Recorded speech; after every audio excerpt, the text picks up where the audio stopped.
Hello, everybody. I'm your host, Eric Bird, here at StopStrugglingNow.com. And today, I'm going to talk about a controversial subject matter. You've heard of that gentrification? That's right, opportunity zones. Well, look behind me. I'm in North Decatur. That's right, Decatur, Georgia. And you can see the signs. What does that say? $400,000? Oh, we gonna talk about it. Look at this. You can buy mansions here for $400K. What do we have here? Condos, townhomes for $400K and over. We gonna talk about it. And welcome to Foci Optics. Check. Stop struggling now, gear. Check. And please like, subscribe, and click the bell below so you will get the latest updates. Now, let's get to it.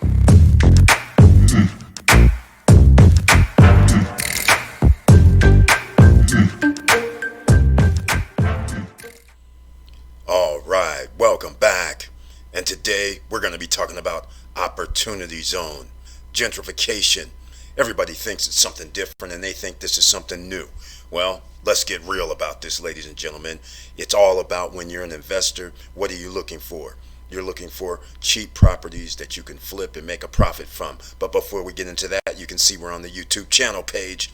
And I'd like to thank you for being here again. And please share the videos because plenty of people need help. And what I talk about is trying to help people, and I'm not trying to extract funds from you. It's all free. It's the no guru zone. And over here on the right hand side, we do have a join button. It's a membership button. It helps support the channel. It also, you also get under the community tab here. I send messages to members only, and I do 1 or 2 videos per month for members only. So please join that party. Now, back to this opportunity zones. I'm going to be showing you guys some video in Decatur, Georgia, more specifically North Decatur, Georgia, that is now an opportunity zone, has been, and now there is development in that area. You have to keep in mind what an opportunity zone is, what quote unquote an opportunity zone is. That is an area of town that has lower property values, that an investor can now pick up the property in that area and invest and renovate with the blessing of the government and the city, that area is gonna update all across the board. So now, giving you an example, you can see some pictures that are gonna be scrolling by. This is the area, North Decatur, where I went to, where there are now $400,000 townhomes. The cheapest townhome. I actually went into the subdivision or into this sales office, and it was the cheapest one was $439,000. We're going to get into all of this because I find it appalling. I found it ridiculous, and anybody who is supporting this kind of nonsense and thinking that it's okay, that it's allowed to be done, and you're thinking this somehow helps people that are the less fortunate or people that have a lower income, it does not. Bottom line, if you live in a low income neighborhood and your property is worth $100,000, there is no way for your property to be worth $400,000 unless I call it an opportunity zone, which also means that an investor, the wealthiest, who have the means to come in there and buy my $100,000 property for $150,000, tear it down, and rebuild a townhome that they can sell for $400,000. That right there is only a limited number of people that have the means or the wealth to be able to do it. So when you know that, for instance, minorities have a way smaller amount of wealth than, let's say, white people, because white people are a large percentage of the population. When there's a disparity like that, then what's going to happen in a lower income neighborhood? Why do you think stadiums, ballparks, when they build them, they are not building them in what you would call affluent neighborhoods? Why? Because the property cost a hell of a lot more, so the stadium would cost a hell of a lot more. So where are you buying these damn stadiums? Where are they putting them at? They're putting them in what they now call opportunity zones. We're going to buy in a lower income area. That's where we're going to put our stadiums because the land costs less. This is common sense. Now, as an investor and as an entrepreneur, what are we talking about here? Let's get down to this opportunity zone. Look, this right here, I'm at the IRS website. I'll leave a link down below. Again, you can tell the disdain, the disgust in my voice. Opportunity zone in quotes. And you can see here in QOZ, which is an opportunity zone, economically distressed community where new investments under certain conditions may be eligible for preferential tax treatment. If I'm wealthy, I want tax deductions. I want my taxes to be less. This is how you spur development in distressed areas. Notice the distressed communities. They're not saying affluent communities because it costs more money. Distressed communities, legally. Now I can go in here and not be a normal investor. A normal investor, if this is not an opportunity zone, a normal investor is going, well, why would I buy there? Because if I buy $100,000 piece of property, let's say a home, and I build a $250,000 property, so what? All the homes in the neighborhood are only worth $100,000. So now I built a $250,000 house for what? Nothing, because no other house is going to be worth that in the neighborhood. I would need at least another 4 or 5 people to build a $250,000 house in the neighborhood. And even then, nothing's going to change. Why? Because now I'm not going down the street to Tropical Smoothie, to Chipotle, to the new bank around the corner, to the new whatever where people that are affluent and make money are going to go shopping at. We still have the infrastructure based on the $100,000 neighborhood. So now we have to garner up what we're going to call an opportunity zone, because now we're going to have all of the franchises, all of the other people that are wealthy say, hey, as long as we got opportunity zone and we get to invest in here, now we get to all bring this neighborhood all up together by putting in new items, new businesses, new franchises, restructure the streets. To make it look a whole lot better, we'll give you a tax break. Now, the guys that own the $100,000 house, unfortunately, they don't have the $500,000, the $1 million to make an investment in the opportunity zone. Let's get real. So, you can read this for yourself. Now, how were they created? Here we go. Quote-unquote opportunity zones were added to the tax code by Tax Cuts and Job Acts in December 22, 2017. Now, if anybody believes that, I got a bridge to sell you in Brooklyn. Except the problem is, if I would have had a bridge to sell you in Brooklyn in 1995, nobody would have bought it. But after 2012, when they built the Barclays Center, now all of a sudden, we got a whole new Brooklyn, don't we? And that bridge that I'm going to sell, somebody's going to really buy it now. Come on, stop believing this nonsense. There was opportunity zones well before 2017. Same thing happened. You're not thinking.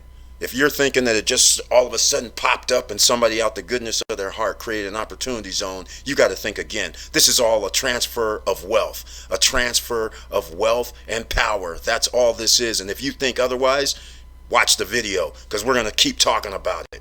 Now, before I start getting all pissed off about this even more, and here we go, they're talking about it. How long has it been around? Look at this. Covering parts of 18 states, designated April 9th, 2018. Ladies and gentlemen, please check your history. Where do you think the LA Coliseum was built? Where do you think the Atlanta Braves that used to play at the Fulton County Stadium was built? Where do you think the Oakland Coliseum was built? Where do you think the Georgia Dome was built back in the day? Come on. It sure wasn't the best part of towns, were they? The reason why they're built there again is because the property is less, cheaper, distressed community. Man. Okay, here we go. I'll go to number 4. Here's what it is. Opportunity zones are economic development tools that is designated to spur economic development and job creation in distressed communities. All right. Let me put something straight to you. Being a minority in America, let's get real. If we have a situation where white people own the property, they are building in these distressed communities. I dare you to walk into the office of these distressed community in these distressed areas and talk about job creation. Sure, naturally, in every community, when you put in the Chipotles, the tropical smoothies, when you put in Mexican restaurants and Asian restaurants and things like that, that's going to spur some jobs. But is that going to spur 10,000 jobs, 5,000 jobs? And let's just say, for the sake of argument, how much are you getting paid at Chipotle and Tropical Smoothie and working at a restaurant? Let's get real with this crap. You're not getting no freaking $25 an hour, $30 an hour. The jobs that are being in those places are just $10, $12 an hour, $13 an hour maximum. That ain't gonna let me live there when the property costs $400,000 like the towns of Decatur. I'm sorry, I can work right up the street from there, but I can't afford to live in a townhouse. Come on, stop playing. All right, let's get down to it. I'm gonna give you guys some numbers before I get into this. I'm gonna show you exactly what I'm talking about with Zillow shortly, but I just want to let everybody know this is what's going on. And if you think otherwise, put a comment down below. Here we go. I'm using the Federal Reserve's own numbers, so there ain't no dispute here. This is from 2017. I don't have their latest updates, but I just want to show you a few things. Look here, net worth by race and ethnicity. Look at here, mean net worth. Look, white, black, Hispanic, other. What do you see here? These means, look at this, median net worth. Look at the discrepancies. Look at here. This column that says white, you can add black, Hispanic, and other combined, and it doesn't equal white. This has nothing to do with colors in reality, because anybody can start a business, anybody can be wealthy, anybody can make money, anybody can invest in stocks, and you're going to have capital gains. Therefore, you can reinvest in the opportunity zones. The difference, though, is a lot more other people, black, Hispanic, and other, have less wealth. So therefore, you're not going to be able to go to the opportunity zone and sit there and say, yeah, you know what, I need to get $2 million of an investment in here, and we're going to buy a land for $1 million, and we're going to start building something and help the community. A lot less of others, black, Hispanic, and others, have the money and the means to do it. Straight off the bat. So don't even talk to me about everything is equal. Sure, we're about to talk about how we're going to get equal, ladies and gentlemen. Everybody says, what's the solution? I'll give you one, but I'm just going to give you the numbers here. Look at this, change in median income. Look, here's the change. This is 2007 to 2010. 2010, you can see the numbers. I'll leave a link down below so you guys can check this out. Look at this. I want to show you this right here. Here's the income, right? I'm going to go down here at the bottom of the screen. Look at this. Denied credit or feared denial. Look at this. 15%. Look at the highest. 35% black, 32% Hispanic, and others 25%. See this denial thing right here? See, the Federal Reserve and the government knows the numbers. And people think everything's equal. No, it's not equal. Me and some white guy could have 750 credit score. I'm trying to do something in a certain neighborhood. I get blackballed, denied. White guy gets approved. It happens. Stop sleeping. Stop putting your freaking face in the sand. If you don't believe this, start expanding your mind and start looking around, because it happens all day, every day. All right, let's go with this age distribution. Under age 35. Okay, let's go down here again. Look at this, big discrepancies. Received inheritance. Look at this, 26%, 8%, 5%, 15% others. Can get 3,000 from family and friends, 71%, 43%, 49, and 64. The federal government knows what time it is. They know the numbers. Numbers don't lie. Stop playing. You can see who has a disadvantage here all across the board. And you think everything's equal?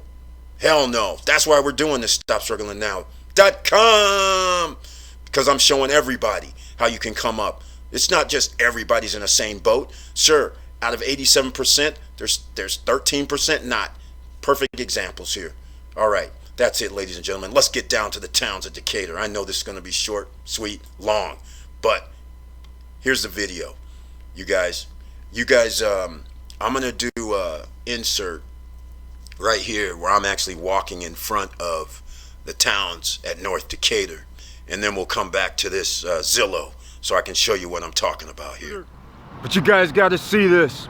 I'm going to have some info for you regarding these 400,000 plus townhomes. You can see here what I'm talking about. $439,000 is the cheapest one in this complex. Again, they're 2,150 square feet approximately. The kicker, no pool, no fitness center. I don't even know if there's an HOA, but I'm pretty sure there is. But you can see the signs. Sold, sold, sold. There's nothing available except this one right here. Right here. They're all the same, ladies and gentlemen. And of course, you can get your own interior. But it's not about these townhomes. What it's about is, you can see the pictures of the neighborhood after I show this here, the quick trip across the street.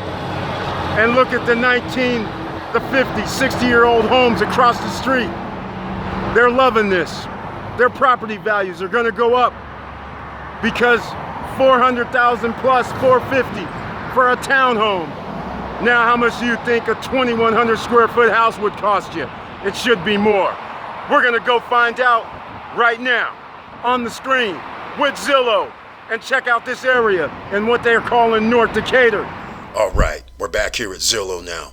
And what's gonna happen is, you can see here towns of North Decatur. And by the way, 4 homes, 439. Like I mentioned, the lowest amount in there was the cheapest townhome was 439,000 yesterday. They're no longer near 400. They're 439,000 and up. So, and they're all 2,145 square feet, and no pool, no fitness center, and you already saw the neighborhood, what it looked like prior. So you can only imagine they were able to buy up this swath of land pretty inexpensively at the time. Now, this has been going on for years. This isn't like the towns at North Decatur are new, but what they did put in is the reason why I keep talking about Tropical Smoothie, Chipotle, and Banks, and Walmart, and Sprouts, and all that, is because they built that infrastructure already, and it's right up the street. Less than a half mile down the street are these new shops and these new stores, brand new built, and luxury apartments, by the way, is up the street, which you guys will start seeing pictures that I'm going to scroll around the screen. Luxury apartments, senior luxury apartments, and then normal luxury apartments. You don't think that those apartments are going to be cheap, do you? They're in an opportunity zone. That means their apartments are going to cost more than they used to cost, which also means people have to make more money. You getting it yet? If you're not making more money, then there's no way you can move into these luxury apartments. All right, let's get down to it. Look at here. You can see all these homes over here have already started escalating. 379, 562. These are all what's for sale. I don't know what's sold, but you can see right here, if townhomes are 400, now homes should be 400 or more, and this is what you're seeing. Okay, 465. Look at this. Here's a 2,800 square foot house, 499. 1,700 square foot house, 465. 2,600 square foot house, 625. 320. Look at this, for 1,300 square feet homes, 335. 2,200 square foot homes, 319. Ladies and gentlemen, we're going to scroll down this side over here. And this ain't to blame. No, this isn't to blame anybody. This is also to start checking yourself. Look at these neighborhoods. See this neighborhood here? That doesn't look like a bad neighborhood to me, does it? 425, look at that. 300, 305. Those don't look like bad neighborhoods to me, right? So I guess curb appeal matters, ladies and gentlemen. You have to be responsible for your own neighborhood. You don't want to do the upkeep. You want to have grass growing. You want to have your gutters coming down. You want to have your shutters all messed up. You want to have your paint job of your house all messed up. Well, guess what? The value of your house is less, which allows people to come in here and do these opportunity zones. So it starts with you. Don't be trying to blame nobody else. When you start thinking about it, you sit right there and you roll around to a flu in a nice neighborhood and you're looking around. You see the manicured lawns. You see the trees cut. You see nice things in the decorations in the yard. But you don't see that in a bad neighborhood, what you would consider a bad neighborhood, do you? But whose fault is that? You don't want to do the upkeep? No. Then you're going to blame somebody else when somebody else comes in and says, hey, you know what? That $100,000 house over there, I want to buy it up. Neighborhood doesn't look that good. So therefore, that's all your home is worth. But if your whole neighborhood was banded together and you said, you know what? We're going to make this look sweet all the time. Well, then that $100,000 house, when the gentrification comes in, a quote opportunity zone comes to the area, now you get to get your home appreciate in value without having to do nothing. You get it yet? So if you were being held responsible for your own yard, your own neighborhood, your own area, they go down the street and pick out that distressed community. It's just going to be distressed community one by one before it catches up to you. So if you want to let opportunity zones build up around you and you think you're going to be living in a lower area, 5 years later, you're going to be sadly mistaken. And if your house looks like garbage and your whole neighborhood looks like garbage, then they're just going to come in there and buy it, and they're going to replace what they got right there, and they're going to up the price $200,000 or $300,000 more and say, thank you very much. I bought your house for an extra $50K. Who cares? Because I'm going to build something up here that's going to cost double that price. So now, you thought somebody else is to blame. No, you're the blame. You want to live in a good neighborhood. You keep up your neighborhood. Let's get real. All right, look at here. This is all in Decatur now. Look at all these prices. $625, $450, $335. I'm going to tell you right now, my parents live here. And back in the day, these homes used to only be like under $100,000. And you know, it's a long time ago.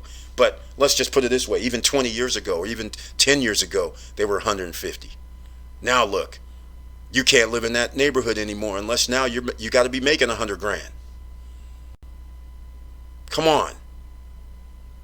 All right, I'm going to show you something else and then I'll let you guys go, because this is one of my little passionate things, because the opportunity zones are only created because people don't care about their neighborhood. They let it run down and then it just keeps running down. And then when the opportunity zones come about and now you can't afford to live in your so-called neighborhood, which you didn't care about in the first place, then you're bitching, you're whining.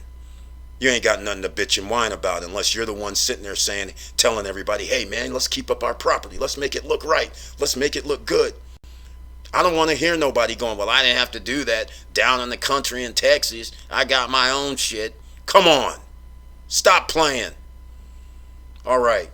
Anyhow, let me go show you something here. We're going to look through Decatur. And here's what I did. I put in $200,000 to $400,000 homes in all of Decatur. The reason why I did this is because I wanted to show you something, that those townhomes in Decatur, they're 2,145 square feet.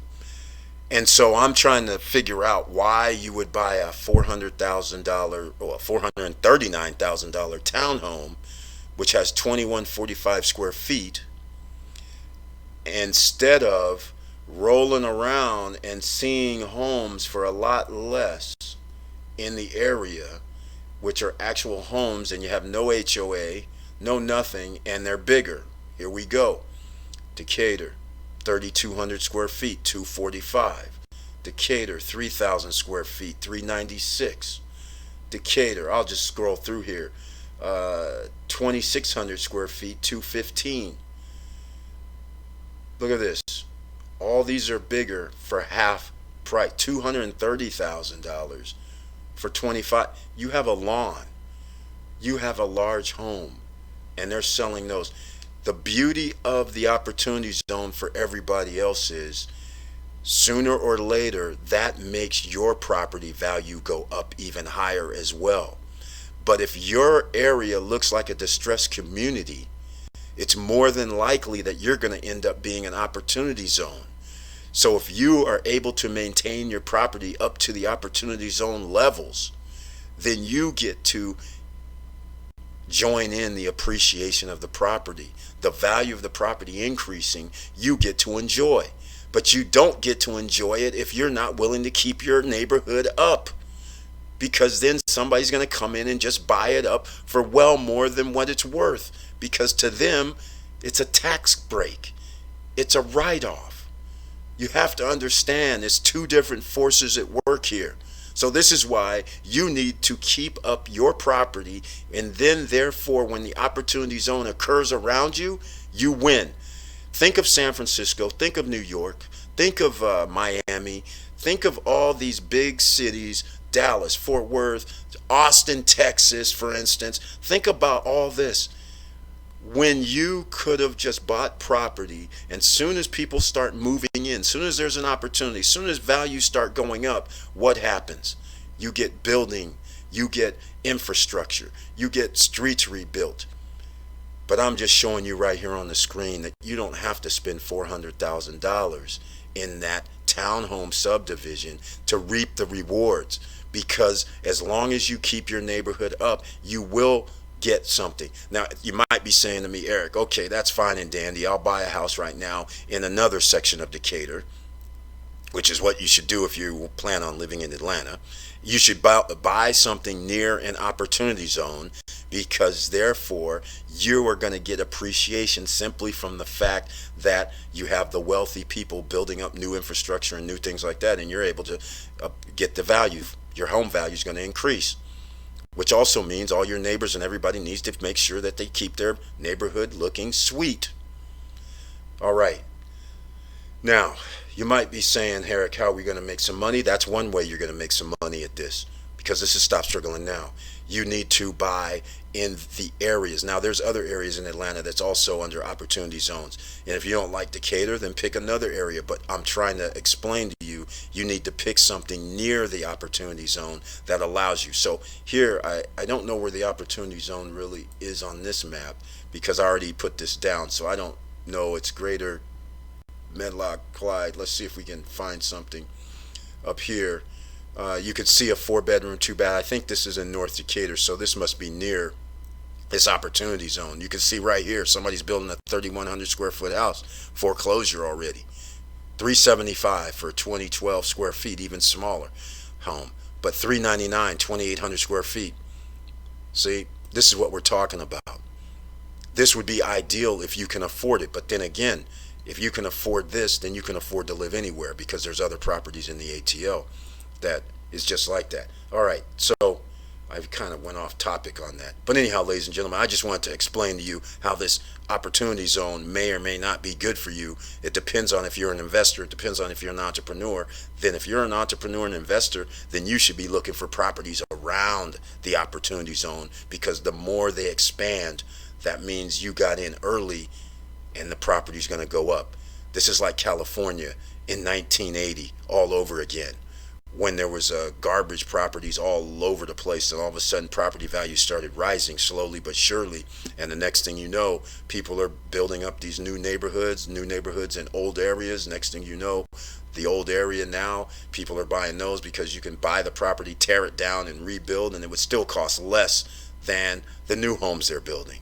And this is what's going on in the ATL right now. So it's of interest. If you're a real estate and an investor person, then you should be looking at Atlanta for doing some investments, simply because they have opportunity zones all over and the property values are going to go up. With all that said, thank you for watching. Thank you for listening. And please like, subscribe, and click the bell below so you get the latest updates.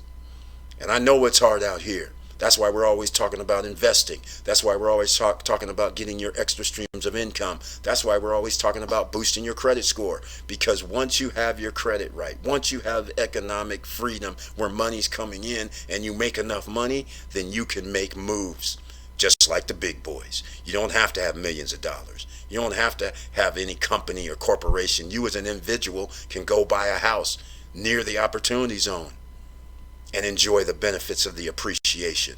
And only a short time span, in 1 or 2 years, your property values increase significantly. 10%, 7%, 15%. And with all that said, keep your head up, keep moving, and I'm out.